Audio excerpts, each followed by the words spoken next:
à l'ancienne, qui incarne la bonté.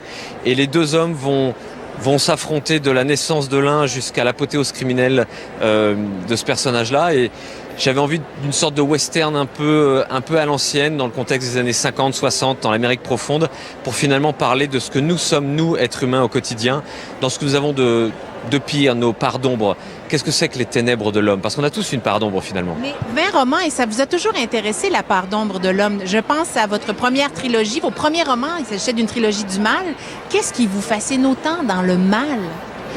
Je crois qu'on est capable de choses formidables en tant qu'espèce humaine, et on est aussi capable d'horreur, mais on dissèque moins souvent notre part d'ombre. On cherche moins à comprendre ce qui nous pousse parfois aux pires choses.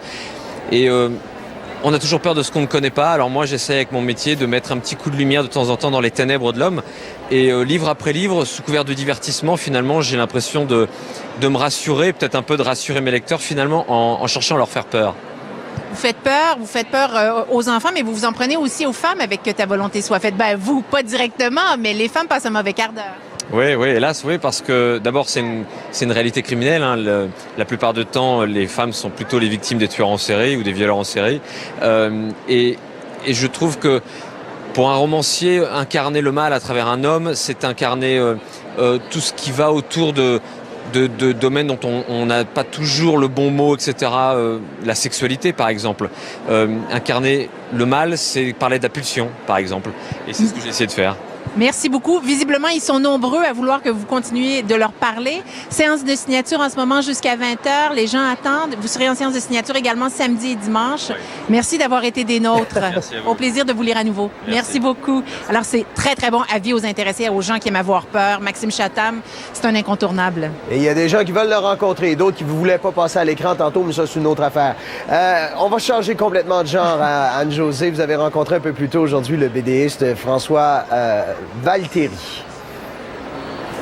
François Valteri, BDiste belge bien connu, qui nous a donné, entre autres, les Benoît Brisefer, Petit bout de chic, mais surtout les Natacha. Vous allez voir, il a eu un parcours très particulier. Belgique, 1963. François Valteri a 17 ans.